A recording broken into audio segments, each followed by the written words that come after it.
Саламатсызбы. Мен бұл лабораториялық жұмысты, төртінші лабораториялық жұмысты осы температураларды Arduino арқылы температураны өлшеуді үйрендім.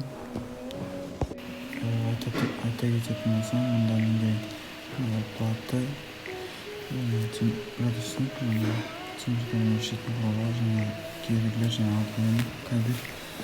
Осы кабельдерді жалғап, температураны платаға жалғап, плата арқылы Arduino серік арқылы Arduino жалғап, одан кабельді ноутбукқа жалғап,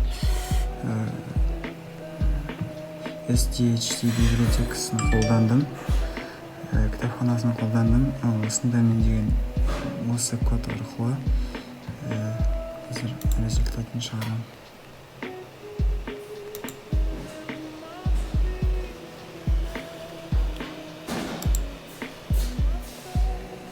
Міне осыған жұмысымның нәтижесі 43-22 тұрақты температура.